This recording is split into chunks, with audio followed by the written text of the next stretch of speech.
प्रेमाने बोला धन्यरंकारजी। खरं तर आज या व्हिडिओमधून स्वतःचाच अनुभव मी सांगणार आहे की लहानपणी जेव्हा देव पूजायला जायचो तेव्हा आई म्हणायची की सोमवारी वेगळा देव, मंगळवारी वेगळा देव, बुधवारी वेगळा देव, गुरुवारी वेगळा, शुक्रवारी वेगळा, शनिवारी वेगळा, रविवारी वेगळा आणि पुन्हा सोमवारी तोच। हे काय आहे मला समजत नव्हतं की अरे 8 दिवसाला 8 देव जर असतील तर मोठा झाल्यानंतर समजलं की संतांनी का म्हटलं की हरीची या दासा हरिदाही दिशा भावे जैसा तैसा हरी एक। प्रश्न निर्माण झाला। किंवा जगद्गुरु तुकोबाराय म्हणायचे आपुला तो देव एक करून घ्यावा तेने विना जीवा सुख नाही। प्रश्न निर्माण झाला। किंवा साईबाबा म्हणतात सबका मालिक एक है। प्रश्न निर्माण झाला सबका मालिक एक पहिले उसको देख। प्रश्न निर्माण झाला, तहान निर्माण झाली, भूक निर्माण झाली, जिज्ञासा निर्माण झाली की कणाकणामध्ये सामावलेली अशी परमसत्ता असा एक ईश्वर मला जाणायचा आहे, मला पाहायचा आहे तो देव। आणि असा प्रश्न निर्माण झाला असताना की तो एक जाणायचा आणि शोधत असताना म्हणतात ना मैं ऐसा नहीं था बनाया गया हो, मैं आया नहीं था लाया गया हो। कोणीतरी कोणाला सत्संग मध्ये घेऊन येतं आणि खरं तर दासचं ते परमभाग्य की आमच्या गावामध्ये जादवाडी येते परम आदरणीय महात्मा जे दादरला राहत होते अर्जुन दबडेजी यांनी एका मोठ्या जनरल प्रोग्रामचं आयोजन नियोजन आणि प्रयोजन केलं होतं। आणि खरं तर दासचं ते परमभाग्य आहे। त्या प्रोग्राम मध्ये स्टेज चालवणारे महात्मा जे होते ते बाळा यादवजी होते आणि स्टेजवर विराजमान महान ज्ञान प्रचारक केंद्रीय ज्ञान प्रचारक अनंत पवारजी होते। आणि जेव्हा मी समोर प्रोग्राम ऐकायला बसलो, सत्संग ऐकायला बसलो की एक जिज्ञासा होती, तहान होती, भूक होती की आपल्याला तो ईश्वर जाणायचा आहे जो एक आहे। आणि बसलो तर लक्ष गेलं अनंत पवारजींच्या डाव्या बाजूला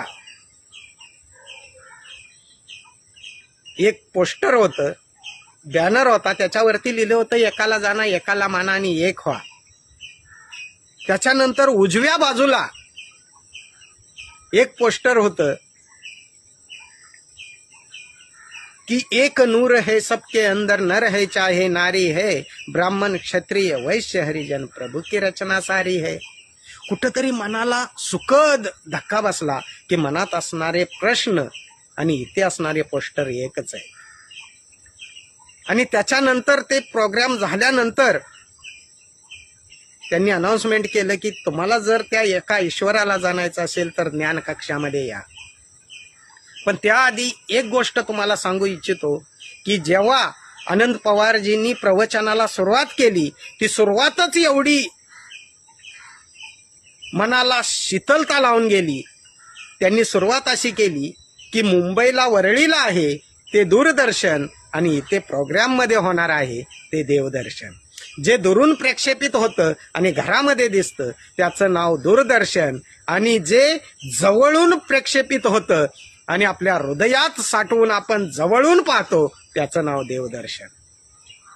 आणि तिथेच खरं तर भूक अतिशय वाढली, तहान वाढली आणि ज्ञान घ्यायला बसलो। ज्ञान घेतल्याच्या नंतर तो ज्ञानाचा बोध, ज्ञानाचा इशारा मला मिळाला आणि आत्मज्ञानानं, आत्मबोधानं, आत्मदर्शनानं, आत्मानुभूतीनं, आत्मसाक्षात्कारानं त्या प्रभू परमात्म्याला अंगसंग पाहिलं। आणि घरी गेल्याच्या नंतर विश्वास होत नव्हता। ग्रंथ उघडला, नैनम छेदंती शस्त्रांनी, सुरी घेतली, शस्त्र कापतय का बघितलं, कापू शकत नाही। नैनम दहती पावक, माचीस घेतली, पेटवून बघितलं, पेटत नाहीये, अग्नी जाळू शकत नाहीये। न चैन क्लेद यंत्या पो, पाण्यानं भिजतोय का बघितलं, भिजू शकत नाही। न शोषी येती मारुत, ज्याला हवा सुकवते का बघूया, फॅन लावला फास्ट मध्ये, पानं उडू लागली, घरातले पडदे उडू लागले, पण देव तिथेच होता। म्हटलं शास्त्र परिस्थितीमध्ये बसणारा आज ईश्वर मला मिळाला, निराकार मिळाला, आनंद झाला।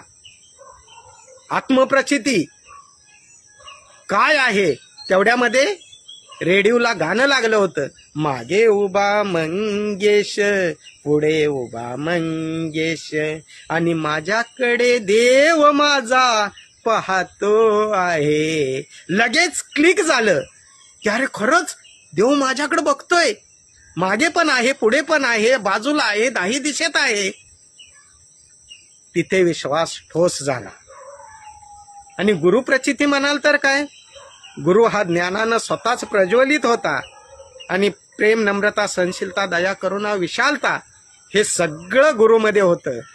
मला आठवण आली ज्ञानेश्वर माऊलींची की ज्ञानदेव म्हणे निवृत्ती निर्गुण आणि दिदले संपूर्ण माझे हाती.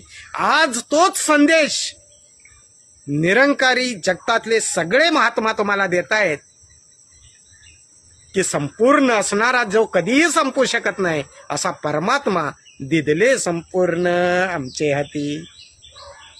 आणि म्हणून माझे सर्व महाराष्ट्रातल्या बांधवांना विनंती आहे की बाबांनो, येत्या जानेवारीला विशाल संत समागमचं आयोजन प्रयोजन आणि नियोजन पुणे या ठिकाणी केलेलं आहे.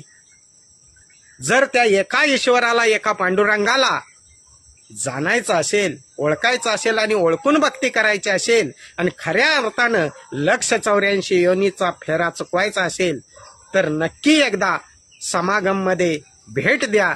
मग तुम्हाला कळेल की तुकोबरायांनी एवढं ओरडून का सांगितलं की संत समागमे धरावी आवडी करावी तातडी परमार्थाची. प्रेमाने बोला धन्य निरंकारजी. ओम रामकृष्ण हरी.